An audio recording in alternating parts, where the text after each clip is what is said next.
Bonjour à toutes et à tous.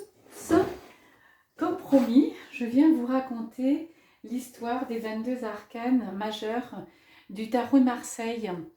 Euh, j'ai découvert ces cartes en début d'année et je les manipule tous les jours. Et vraiment pour moi, c'est un vrai bonheur parce qu'elles racontent à chaque fois une histoire en fonction de là où elles sont placées dans le jeu, là où elles sont en situation favorable ou en warning. En tout cas, elles nous apportent toujours les messages qu'il faut.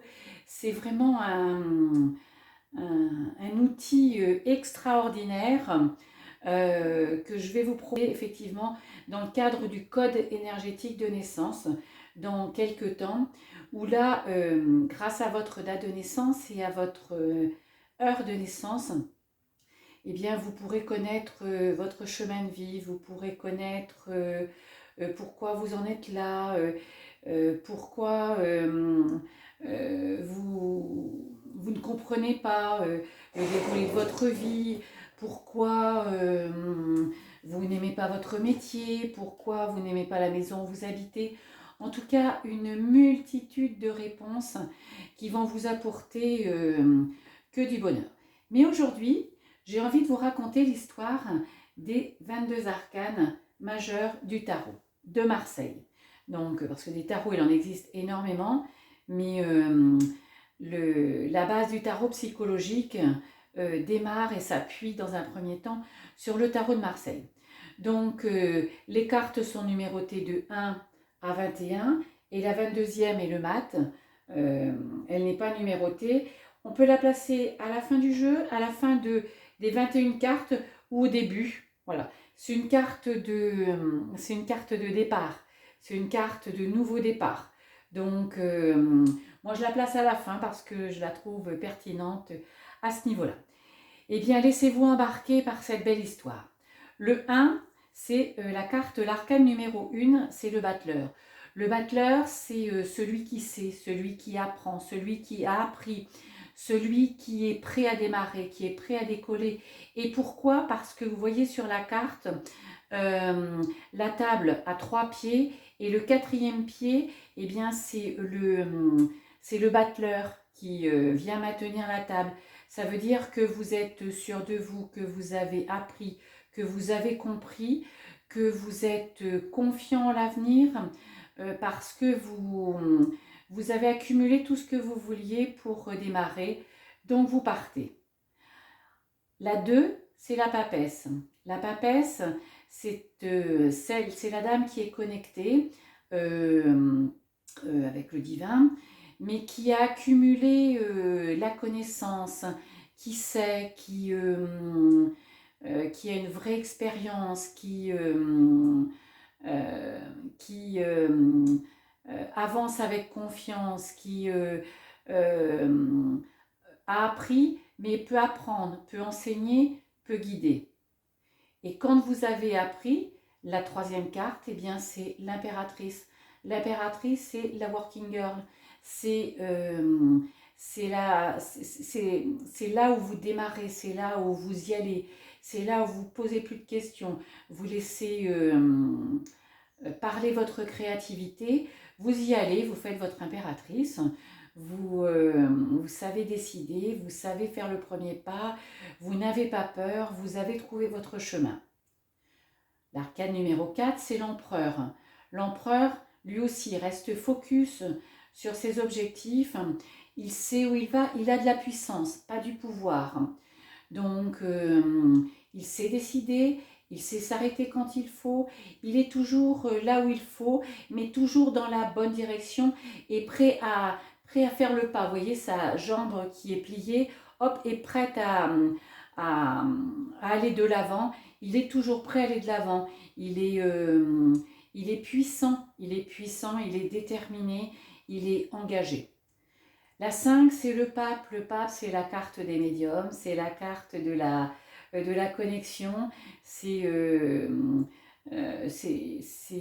êtes connecté à vous-même, vous savez, vous êtes guidé et vous savez guider. Voilà. vous vous guidez, vous pouvez apporter des conseils aux autres, vous avez compris, vous êtes dans une situation bien posée, bien stable, et comment je dirais, pas apaisée, mais assurée du fait de cette connexion. Elle vous mène ensuite vers la carte numéro 6, l'amoureux. L'amoureux, ça n'a rien à voir avec l'amoureux, mais ça a surtout à voir avec le cœur. La carte numéro 6, elle dit, voilà, décide avec ton cœur, ou ne décide pas, mais ce que tu fais, fais-le avec ton cœur. Écoute ton intuition, écoute comment tu vibres quand tu as une idée. Si ça te met en joie, c'est la bonne idée, c'est la bonne intuition, c'est le cœur qui te parle. Donc vas-y, si ça te met la boule au ventre, peut-être pas, arrête-toi. La 7, une fois que vous avez décidé, bien évidemment la 7 c'est le chariot. Le chariot, vous y allez, vous êtes monté sur votre chariot, vous êtes tiré par 2 chevaux, mais 2 chevaux que vous maîtrisez. Le chariot, c'est pas y aller dans n'importe quel sens. Vous prenez la direction que vous avez choisie, que vous avez décidée. Pour vous retrouver avec la carte numéro 8, la justice, à votre place, alignée. C'est la première carte où le personnage regarde droit devant. Donc, il n'a pas peur d'affronter l'avenir, il n'a pas peur d'affronter la réalité. Il est bien assis, il est bien à sa place, bien connecté, bien aligné.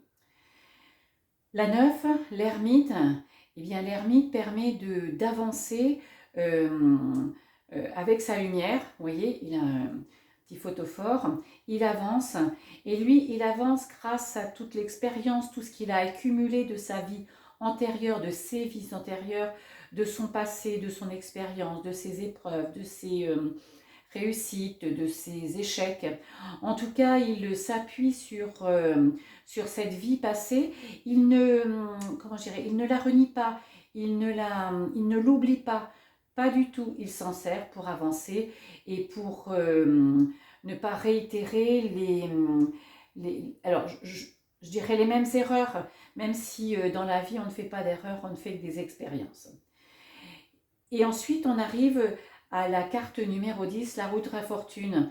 La roue de la fortune, c'est la prise en main de votre destin, la prise en main de votre vie. Vous attrapez la manivelle de votre destin. Vous ne voulez plus avoir la tête en haut, la tête en bas, être en stagnation. Vous ne voulez plus être ballotté dans un sens ou dans un autre.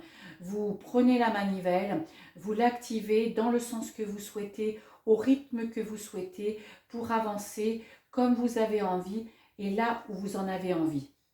Et la force qui suit, la force, elle vous fait avancer justement sans forcer nullement les événements. Vous vous laissez guider, laissez-vous guider par l'univers, par vos guides, par là-haut. Et sans avoir peur, parce que vous voyez, elle prend la gueule du lion entre ses mains, sans peur. Elle avance, elle n'a pas peur, elle laisse faire. Elle ne force pas, elle ne résiste pas. Hein. Donc forcément, les choses se passent comme elles doivent se passer, en douceur, avec peut-être des fois des incompréhensions, certes, mais des incompréhensions qui sont là pour faire comprendre le morceau du puzzle d'après. Et forcément, on arrive sur la carte numéro 12, le pendu. Le pendu, c'est le lâcher-prise, c'est voir les choses autrement, c'est ne pas résister non plus, ne pas s'accrocher, ne pas résister, ne pas... mais voir les choses autrement, peut-être être moins arc-bouté sur ses pensées limitantes, sur ce que l'on croit être une certitude. Voilà, on voit les choses autrement. Et on arrive à la carte numéro 13, qui est la carte sans nom. Voilà. Et indépendamment de son graphisme, cette carte ne représente pas la mort. Hein. C'est une carte de renaissance, c'est une belle carte. C'est la renaissance. Vous êtes le phénix, vous renaissez, vous avez su tout laisser derrière vous, vous êtes décidé de laisser derrière vous. c'est la fin d'un cycle, c'est la porte que vous fermez pour en ouvrir une autre. Et avec la carte 14, la tempérance, eh bien vous êtes accompagné par un ange, vous voyez la tempérance a des ailes, et la tempérance c'est est-ce que je veux avoir raison ou est-ce que je veux être heureux, voilà. Donc est-ce que je veux avoir raison, bah, c'est quand on fait tourner son petit cerveau, sa petite manivelle dans la tête. Et est-ce que je veux être heureux? C'est plutôt est-ce que j'écoute mon cœur? Est-ce que je m'écoute? Est-ce que voilà, j'ai envie d'être autre chose? Est-ce que j'y vais? Voilà. Est-ce que je veux être heureux ou est-ce que je veux avoir raison?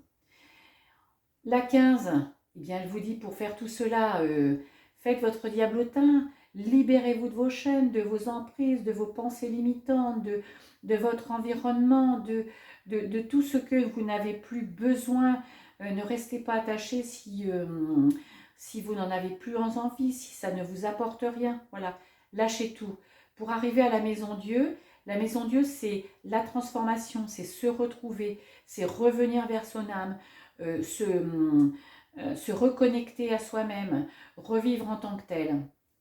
Avec la carte numéro 17, bah, sous une bonne étoile, parce qu'on est guidé par son étoile. On a tous une étoile au-dessus de la tête. Alors bien évidemment, sur Terre, on a toujours le libre arbitre de faire ou de ne pas faire ce qu'on peut ressentir, ce qu'on peut entendre, ce qu'on peut comprendre. Mais l'étoile est toujours au-dessus de nous. C'est une belle carte de lumière, d'engagement. Voilà. Elle est suivie par la Lune. La Lune, c'est la carte de l'intuition. C'est la carte de l'eau. Voilà. C'est la carte de la mer. MER, et c'est la carte de la MERE, de la mer. Voilà. Vos intuitions, suivez-les. Voilà. Ne résistez pas. Et je vous l'ai dit un tout petit peu plus haut, votre intuition, vous savez que quand c'est une bonne intuition, c'est parce que ça vous met en joie, ça vous fait kiffer. Voilà. Si vous suivez tout ça, si vous ressentez, si vous vous laissez guider par votre étoile, vous ne pouvez que briller avec le soleil. Le soleil, c'est vous retrouver, c'est vous reconnecter à vous-même, revivre avec toutes vos valeurs, avec toute votre puissance, avec votre personnalité, avec votre histoire, pour vous retrouver avec la carte 20, le jugement à votre juste place. C'est là où vous a emmené l'univers, c'est là où vous a emmené vos guides. C'est le tapis rouge qu'on vous a déployé, hop là, empruntez-le. C'est votre voie, c'est votre chemin pour aller et arriver en carte 21 au monde, qui est la carte du triomphe. C'est votre apothéose, c'est la réalisation de tout ce que vous avez envie, de tout ce que vous avez pour lequel vous avez œuvré, pour tout ce que vous avez espéré, tout ce que vous avez voulu, mais en étant dans l'action. Parce que j'aime bien dire que même si on est sous une bonne étoile, même si on a des intuitions, même si on se libère de nos chaînes, même si on lâche prise, même si on est guidé, voilà, sur Terre, on a sa part de boulot à faire, il faut la faire. Et donc, quand vous êtes à la carte du monde, la carte 21, ben vous êtes au bout de...